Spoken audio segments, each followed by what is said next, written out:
I think it's a very natural reaction to think of AI today in terms of a human, right? It seems so human, and these are incredibly complex models. I work with them on a daily basis, and still it's very easy to anthropomorphize, to humanize them, because it makes it easier to understand them and to deal with them, right?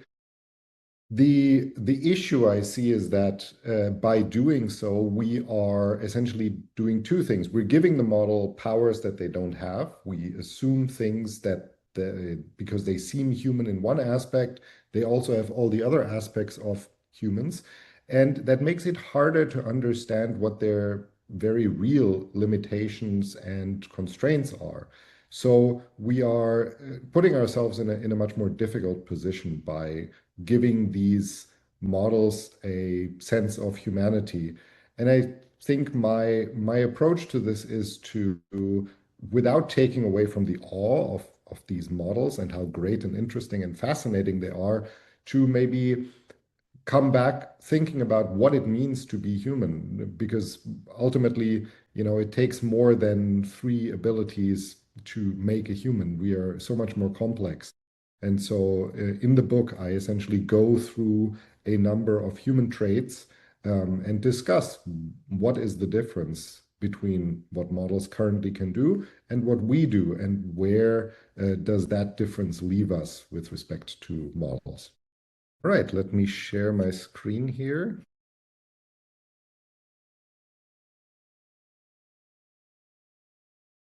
All right, just to make sure that everybody can see the screen. Alessandro, yes? Okay, great. So before we start, I wanted to ask you all a quick question. So I will assume that most of you have already used large language models or AI models like ChatGPT in some way, shape, or form. Could I see a show of hands, like if you can use the react button with like raise hand, if you've ever written please or thank you when you reacted with a model?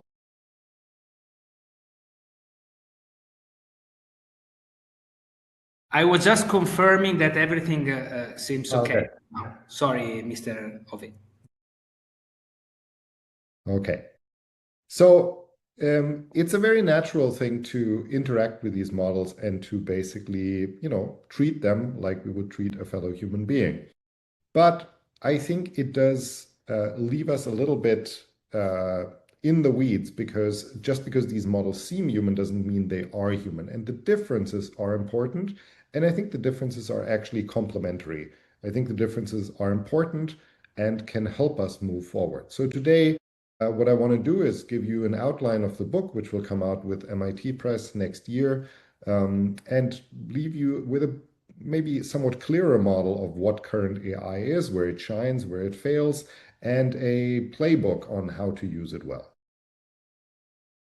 So let me get started with uh, this. So Google Translate is a tool that is now ubiquitous in our lives, that we use on a daily basis. It's in our phones. We can use it. We have AI everywhere. We have AI in our meeting organizers. We have it in the translation. We have it in the phone apps that make better pictures, that sort our mail, that sort our data. And we have it in all the other aspects. But we only think of this as a tool, whereas when it comes to ChatGPT, we think of it as almost human in a way, just because it seems so, well, human, but it can do things we can't do. Underneath it all, though, these two models have exactly the same architecture. They are the same model underneath. So what does it really mean for this AI to sometimes seem like it's human and other times just like an AI? Like I said, it's very normal for us to think of these things in terms of AI because we've been doing this forever. In the past, we've assigned human status to natural elements like volcanoes and storms. We've invented gods and ghosts and spirits. We do think that our dogs understand us, and we do see faces in everything. That is very normal, especially when things become extremely complex. However, it, like I said, gives the models powers they don't have, and it makes it harder to think about the flaws and the differences. And I think this asks a big question of us. When we say I, what do we mean? And well, when are we going to get it? One thing is we can think of AI as a very specialized tool that does one thing very well. This is called narrow AI, and the definition is basically it can do everything a human can do on a computer. This we arguably already have, and people refer to this as superintelligence. But, it's a very limited, structured, narrow definition. Alternatively, we could try and get AI models that are simulacra, that are mirrors of ourselves, that can do everything we do, maybe even better, and that are indistinguishable. This is sometimes referred to as artificial general intelligence, but we won't know when that will come. And my personal opinion is that it's not going to be in our lifetimes. But why do we want it, and how are we going to get there?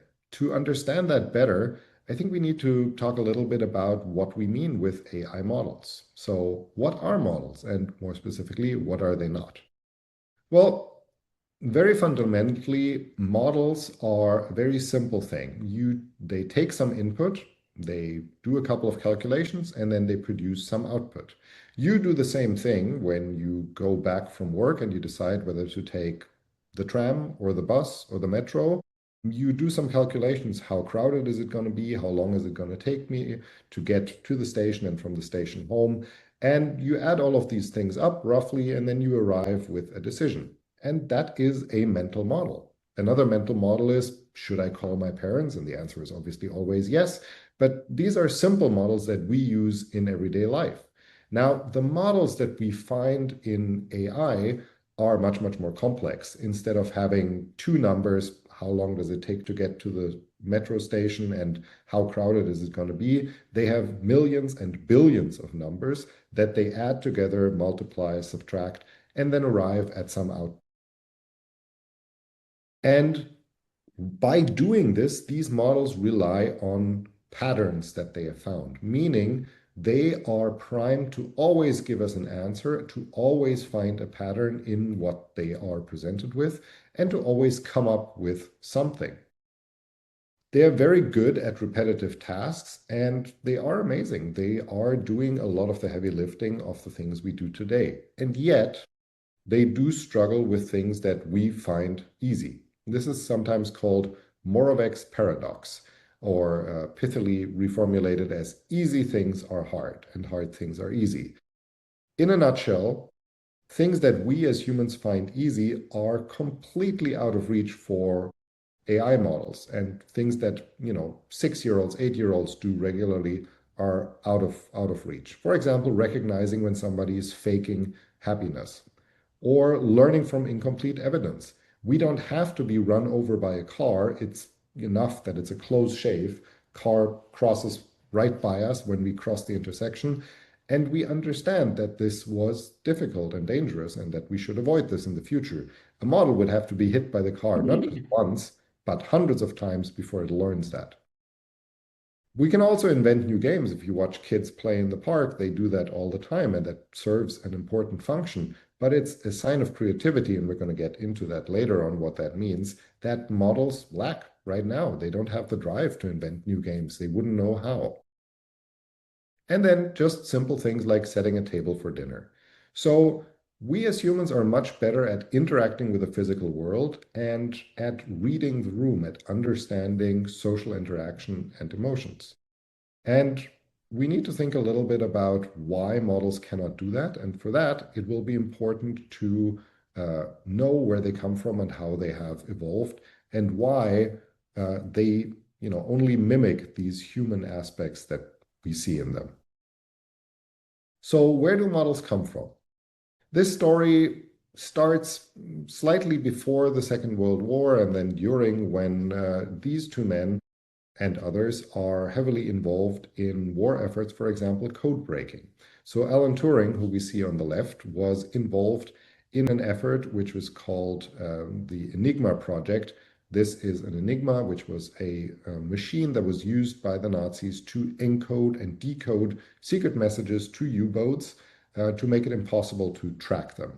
And the code for this machine changed on a daily basis. It produced trillions of different encryptions, and it was impossible to break by brute force.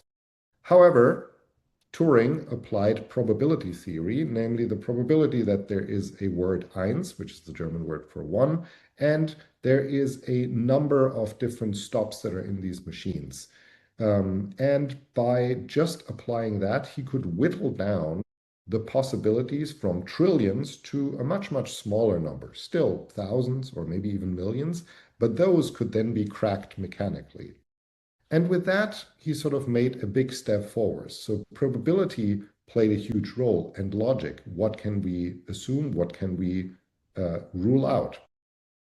After the war, Claude Shannon took this further and actually showed that we can use logic to take something as complex as language and formulate it mathematically. So with that, he basically sat down with his wife and he would play essentially hangman. He would ask, here's a word, I don't know, my. What is the next word that you were thinking of? And then she would pick a word and he would say, okay, I guessed that or I didn't guess that. And they would go on and, keep playing this game. And he would take notes of like how often he would guess it or not guess it.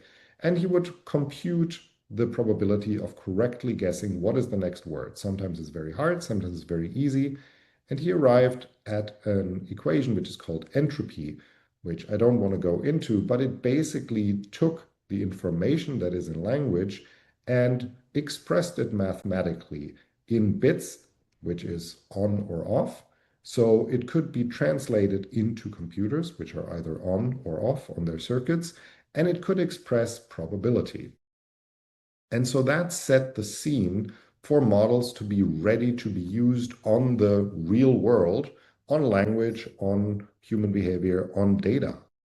Because that is the truly driving force behind the AI models that we see today, data. Yes, the algorithms behind it might capture the headlines, AlphaGo, the transformer model, Google Translate, those kinds of things, but they wouldn't be possible without the underlying huge amounts of data. As a comparison, these models are trained on 10 terabytes of data. Everything you will ever read in your life is about half a gigabyte of data. So these models are trained on roughly 25,000 human lifetimes of reading, if those people never read the same thing twice. So this was only possible because we have the World Wide Web. We have a lot of data available today, and we can now finally expose these models to this data to get them to do the things we want. We also now have much, much better hardware than they had when Alan Turing and Claude Shannon were doing their work or afterwards, and we have a much broader adoption. We now have companies that are founded on the use of AI. We have companies that bring AI products into our daily life. It's no longer a niche academic project as it was when I got started 20 years ago. It is now arrived in the center of society. And that has ramifications because suddenly not only a few academics are looking at these things and wondering how to, use these models, but it's everyday regular people that interact with these models. And so it's normal for them to think of them as another human-like player. But these models have certain limitations where they differ. For example, in what they know or what they don't know. So in the early 20th century, there was a very famous horse in Berlin, in Germany, which was called Hans or Clever Hans, because it could allegedly do math. So the trainer would ask it, Hans, what is 2 plus 5? And then the horse would go stomp, stomp, stomp, stomp, stomp, stomp, stomp, and it would count out to 7.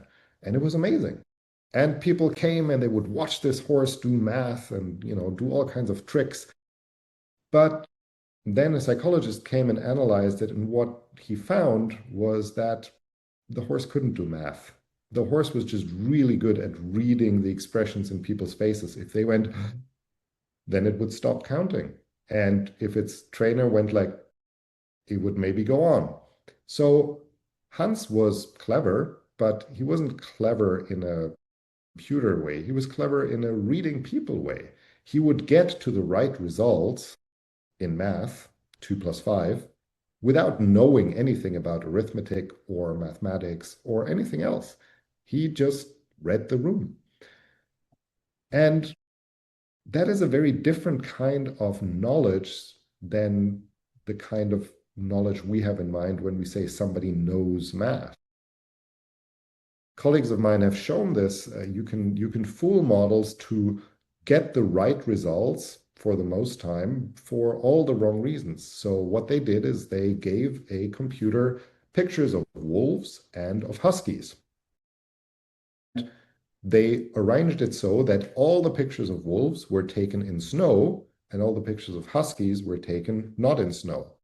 So then, when they asked the model, is this a wolf, is this a husky, it got almost perfect recognition. But if they show them these two pictures that you see here, with a wolf who's not in snow and a husky who's in snow, the model would get it wrong because it didn't learn what we thought it had learned. It didn't learn to recognize wolves and huskies. It learned to recognize snow. So models can do the right thing, but for the wrong reasons. And that only comes out when we get into these weird situations where the knowledge breaks down.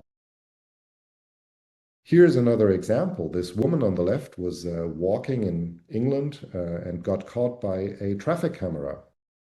The traffic camera is installed to catch people who go through a no driving zone. And this couple on the right, who lives on the other side of the country, got a fine for driving in that restricted driving zone because, well, the evidence was this photo. They had seen their license plate filmed by the video camera. Now, a human can look at it and say, like, no, this is this is a sweater that says knitter, and that looks a little bit like the license plate, but yeah, it's not a good picture, but this is not a car. This is a person, right? So to a human, it is immediately obvious that this is a mistake. To a model that, is just trained on finding patterns, it is not.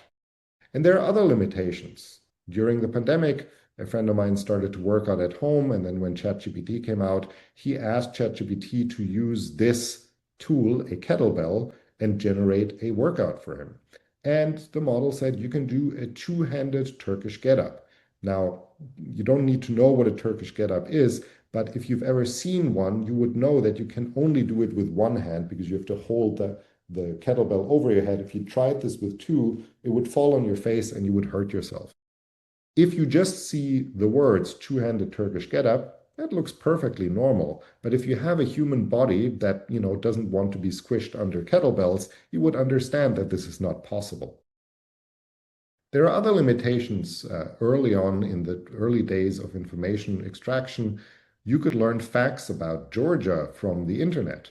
And you could learn that Georgia borders on Florida, Alabama, Tennessee, North Carolina, South Carolina, Azerbaijan, Armenia, and Turkey, which gives you a very interesting map of the world because, well, there's ambiguity. Georgia is a state and a country. We know this, but we have literal world knowledge. Models do not have that, and so they commit these mistakes. So really what models know differs very substantially from what we know. And just by giving them lots of text, we are still not making them know and learn. They lack being embedded in the real world, having a squishy body, and knowing what it means to explore the world. And we will return to this in a bit. But also let's look at what it means for these models to understand something. So in the 1980s, a philosopher called Searle came up with a Chinese room experiment. There is a room, somebody is sitting in that room, they have all kinds of dictionaries and reference works that tells them how to interpret Chinese symbols, and they are given a scroll or a piece of paper with Chinese symbols, and then they have to translate it into English and hand it out on the other side of that room through another flap. And now if somebody on the other side can read it, does that mean that the person inside has translated correctly from Chinese to English? Yes. Does that person know Chinese? No. Well, actually, it doesn't matter, right? If the output is correct, that's fine.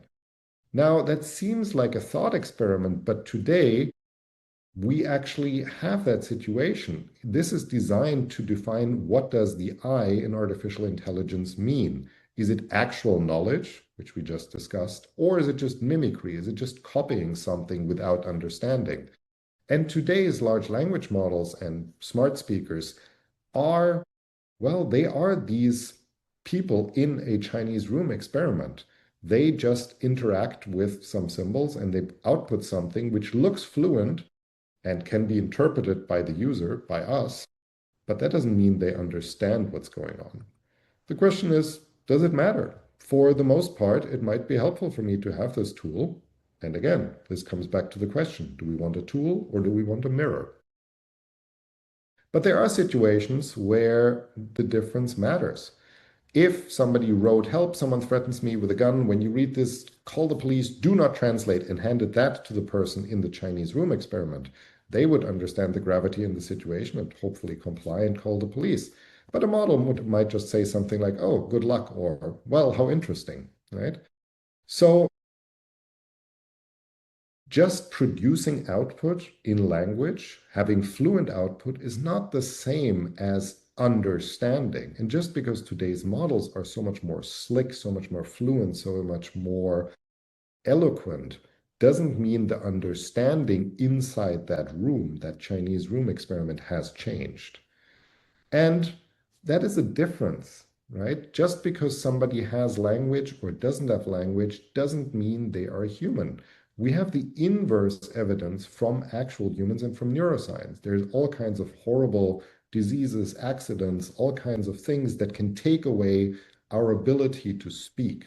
And while that is disabling and it is a terrible experience for the people who are affected by it, they don't stop being human. Yes, they will be greatly affected by this, but they still can understand a situation. They don't walk into a wall. They will understand when somebody is sad. They can still go shopping. They can still make plans. They can still go about their day with all the, limitations that they have. But if you take away language from a language model, what is left? So there used to be this gold standard for AI, which was the Turing test. Can a human judge, distinguish whether it interacts with a model or with an actual human? And that used to be a big litmus test. But by now, all of today's models pass that test easily.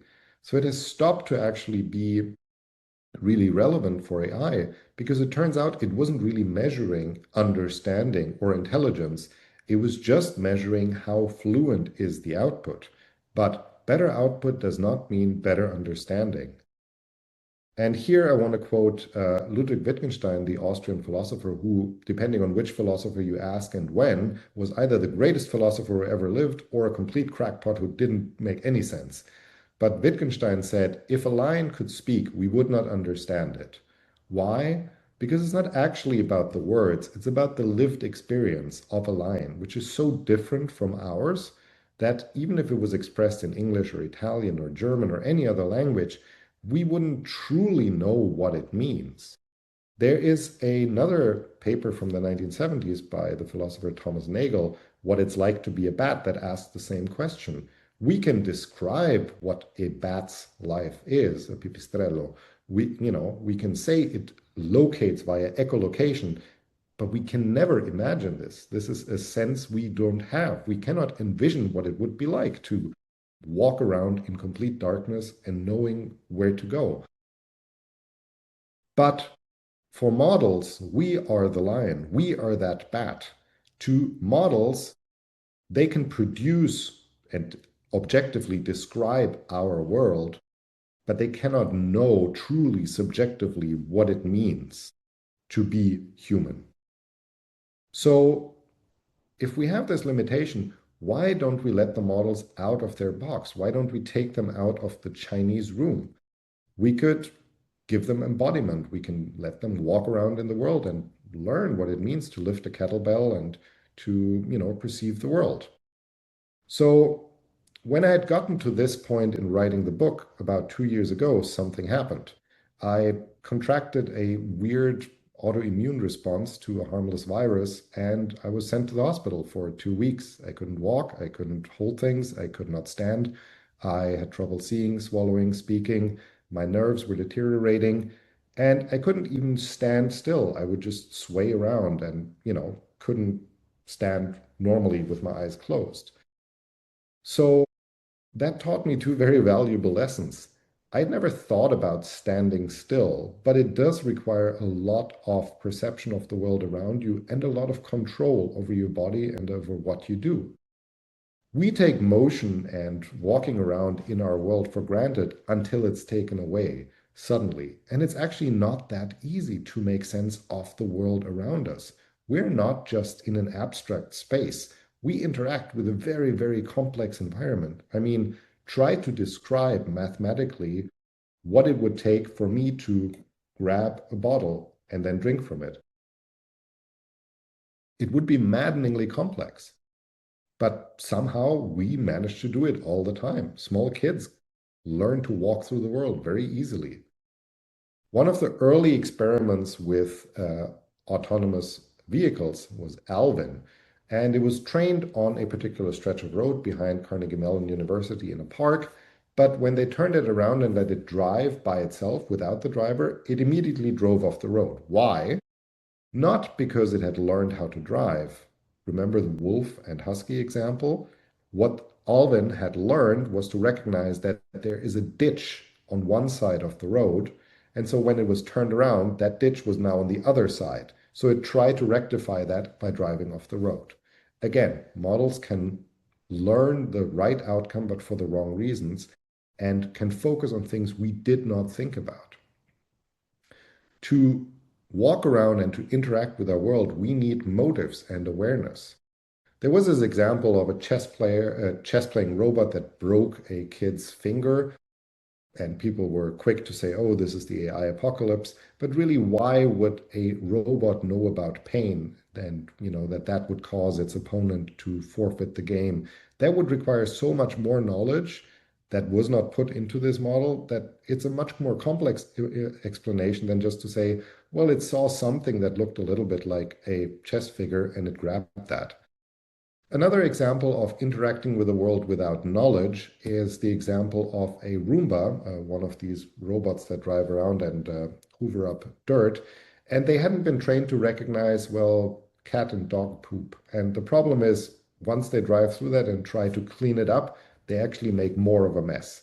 So apparently iRobot, the makers of Roomba, had to go and implement a program that would teach their tools to recognize when there are cat and dog poop around and to not actually go for that.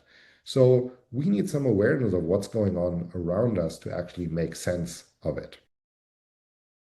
And there is another issue with, being in this world. People have said, well, why don't we combine these language models we have with self-driving cars and they can get outside? The problem with that is that, well, there's clear benefits. It would be more interpretable. We could interact with it more easy. It could explain to us what it's doing. But we are taking two highly complex and tightly coupled systems and we are putting them together. And the result is even more complex and tightly coupled. And there is a theory by Perot, which actually has played out many, many times, that systems that are tightly coupled, like rail transport versus manufacturing, which is loosely coupled, and highly complex, like universities, for example, there is a catastrophic potential. Nuclear power plants, airplanes, oil rigs. Those are things that are tightly coupled and highly interactive. And there, Perot says, it's not a question of when or if we get an error, we will get an error. He calls that normal accidents. And if we take current AI and we add self-driving cars plus large language models, we are moving into that space. And it's not a question of if there is a problem with that, it's only a question of when. Because that would also put a model into the situation where we would have to make decisions. But do models have morals? I think many people will recognize this quote, "I'm afraid I can't let you do that, Dave," which is uttered by HAL 9000, the computer in Odyssey 2000, where it basically has decided that the astronauts that are on the spaceship are a danger to the mission, and the mission is more important, so he will, or it will let the astronauts die and save the mission. So that is obviously a sci-fi example and it's very extreme, but we have examples where models had poor judgment. We had the automated grading system in the UK that disadvantaged certain students where they got a lower grade than what they should have gotten. We had an automated decision system in India that failed to recognize an applicant's fingerprints, basically denied the person food rations, and so that person actually starved to death. So this is an extreme example, but it is realistic. Because moral and justice, and I don't think I have to explain it to this audience, is more than just a bundle of features. It's highly complex. And it also has no recourse in this case. If I have a problem because I get a loan denied or because I receive a judgment that is unfair, I can go and complain. I can go talk to a person and I have a recourse. But with algorithms, I don't have that. Models don't respond to that. But that is lacking in trust. And that is something that we see with models. They are not consistent, and that doesn't help us to trust them. Models, if you ask them the same question different ways, like when is your birthday? It would say my birthday is tomorrow, my birthday was last month. It would always go along with it. It doesn't have any consistency, and that is not something we as humans are used to. They're also not horizontally trustworthy or consistent. So if we ask a model several times about the same thing, it might come up with different answers. So neither vertical nor horizontal consistency is there. And that means these models are not as trustworthy. And that is something we as humans need. We need that, and we need that recourse that I mentioned before. And we see that, for example, in sports. We need to have a referee that we can argue with. We don't want margin calls. If we see all the debates around, was this offside just because one toe was over the line of the offside rule? Well, technically, yes. Practically, did it really make such a big difference that we had to stop the game and like redo everything? We want to argue and we want to have a way to discuss about this. And with algorithms, we don't get that. Even if we did, what are the morals that we want to enshrine in them? The Chinese Central Party Congress has very clearly said any chatbot that is Chinese has to follow the Communist Manifesto and the basic tenets of communism. But even then, we've seen that models can interpret things weirdly, as with the Alvin model or with the wolf and husky classifier.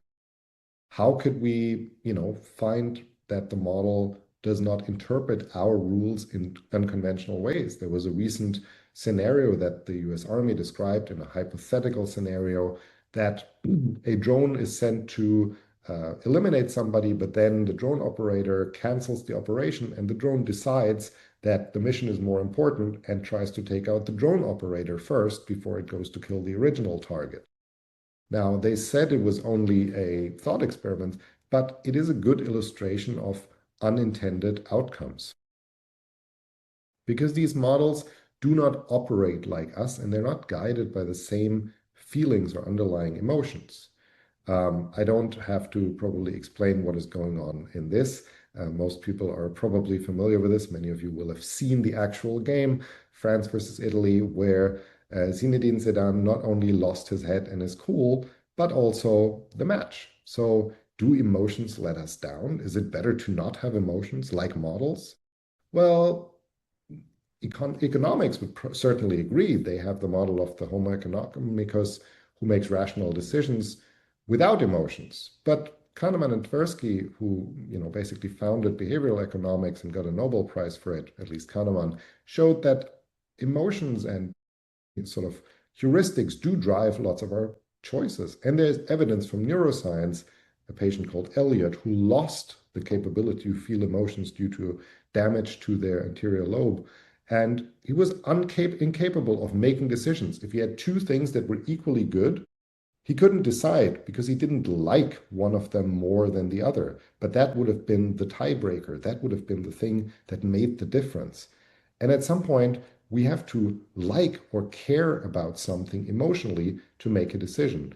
For example, if we have to decide whether the mission or the people are more important to save, well, we like people, we care about people. Even if it's just about something like making money, we have to care about the fact that we make money. Without that emotional component, all the options are equally good. So emotions are actually not as useless as we might think. And when we see computers, we oftentimes project our own emotions onto them. We assume computers have feelings and that they're motivated by the same feelings. In the back, I show you the pseudocode for a model called ELIZA, which was written in the 70s by Joseph Weizenbaum, who just wanted to make fun of psychotherapy, which was very en vogue back then. And he said, like, oh, it's nonsense. They just say the same thing back to you. And he wrote a program that did exactly that. It would say the same thing back. And he would give it to people. They would play around with it. But then they said, oh, I actually felt better after talking to ELIZA. And he said, no, it's a joke. It's not real. It's not a person, it's just a program. Here's the code. And yet people liked it. They projected their own emotions onto the thing. And we see the echoes of that today where people are using large language models as therapists with mixed successes. There was a company that tried to make that into a business model, and they did this experiment where they paired some patients with therapists and others with AI models. Now, users actually preferred the model responses until they were told that it is an AI model. Then they actually didn't like it anymore. Why? Because then it felt shallow. If a human says, I understand how you feel, that must be terrible, we believe them because they have been maybe in the same situation. They can imagine what it's like. But a machine, what does a machine know about heartbreak or about loss? It doesn't. So it feels inauthentic. And in many of these ways, it doesn't really make sense to test these models for empathy, because while they will produce a response that we can interpret, it's an outcome that has followed very different pathways. It's based on statistics, on logic, on probability, but it's not based on human decisions, on emotions, on morals, on all of those things. So just because we can get a result on a psychological test from a machine does not prove anything about the machine and their skill of empathy or theory of mind. And ultimately, that leads us to what it means to be creative and having an intent. What is creativity? Well, creativity can be an accident. This is Garry Kasparov after he lost to Deep Blue in chess. This was a big shock in the chess world and a big moment for AI. Basically, what happened was that at some point during the game, Deep Blue, the computer, made a move that was so outlandish that Kasparov didn't know what to do with it. And he said, this must be cheating. A human has helped the computer to beat me. Well, the programmers were just as surprised as Kasparov, and they looked into it. And this inspired move was basically just a default. The model couldn't find a good solution, so it just randomly picked something. This was an accident. It wasn't planned. It worked, but would we really want to say that creativity is just an accident? The same happened with selection. Is creativity just selecting from a bunch of existing options? During the pandemic, The Guardian published this article. A robot wrote this entire article. Are you scared yet, human? Well, it wasn't a robot, it was an AI model, but still, when you read the whole article and then you got to the end, it said, oh, actually, we just generated a bunch of text and then a human sat there and like copy pasted them together so it made sense. So the answer to the question should be no, absolutely not. Because really, the robots didn't have any intent. They were following rules. They would produce something that might be surprising, that might be novel. They were texts that hadn't been written before, and they might be valuable and useful, but they were completely lacking any motivation. And that is what sets us apart. Any art movement, any new book, any new creative endeavor is driven by the motivation and the drive of the creators. But models don't have that. They are truly just the tool. This is like saying the chisel that created the David statue had an intent. No, it was just a tool along the way. The real motivation comes from the creator themselves. So what all of that brings us down to is that AI today is probably better thought of as a complement to us. We as humans, we have goals, we have drive, we have intent, we can be accountable, we can, see why and how we want to use something, whereas machines can do the breadth and speed and pattern matching on repetitive, large tasks that we couldn't do. If I gave you 100 numbers and said, please add 1 to each odd number and subtract 5 from each even number and then give me the new list, that would be impossible for you to do in your head. For a machine, it's immediate, right? So machines are often best when they're least like us, and we probably shouldn't force them to be more like us because A, that means tying one hand behind their back and artificially making them worse, but also it means underestimating where all our strengths lie, the models and ours. In sports and self-driving cars, we want to have a bit of slack. We want to have trust and we want to have recourse. We want to, have the models make decisions, but ultimately we want to give the final call. And in healthcare and mental care, we want to, have the models as tools to help monitor people's behavior. They can be there at 2 in the morning when people have an manic episode. They can help us summarize all of the possible diagnosis of the symptoms that a patient presents with. But in the end, we want a human to sit next to our bedside and hold our hand and tell us it's going to be okay. And we want to believe them when they say, I understand you. So what that means is that there's no free lunch. We cannot just get the AI we want without any cost. We cannot just, use ourselves as a template and demand that AI is like that. And the question I often get is like, well, will this cost jobs? The question is, in what time frame? In the short term, yes, jobs will be replaced with machines. But that was also the case with the automated loom, with the telecommunication invention of the telegraph, of the telephone. It has replaced jobs, but in the long run, it has created more jobs. The only thing we can say is that it will certainly change how we go about our jobs. But there are costs to that. Human costs. The people who are laid off today will not be consoled by the fact that, well, there will be more jobs in 50 years. That's not going to help them. The people who have to interact with these models and help, make these models safe have to go through terrible material, child pornography, murder, rape, anything that these models could generate as text or as images has to be checked for safety, and that are humans that have to do that. That is a real cost in producing these models. But they're also trained on extremely expensive hardware for months that requires a lot of energy to get all those numbers that are in those models and water to cool down the machines that are doing those computations. Those are real costs. We only have a limited amount of energy. And if we continue at this, AI could become, the same energy consumption as a small country to medium-sized country. So as we are facing climate change and other issues, the question is maybe less what type of AI do we want? And is AI a mirror of ourselves or is it just a tool? And the question is more, can we afford to have any kind of AI in the way we're dealing with this right now? So what I want you to take away is that models are extremely complex and it's normal to humanize them because it makes them easier to grasp. But it gives them powers they don't have, and it makes it harder to reason about the flaws they absolutely do have.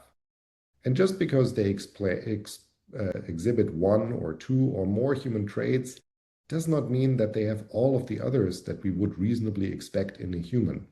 So we need to decide now what kind of AI we want to have as we're going forward and what that means for us and for our own humanity. I do think it's going to be an exciting time and we're going to see amazing models come out that make our lives fun, interesting, and creative. But ultimately, it needs to be driven by us and by our own curiosity, by our creativity, and by our drive to be the humans we are. Thank you.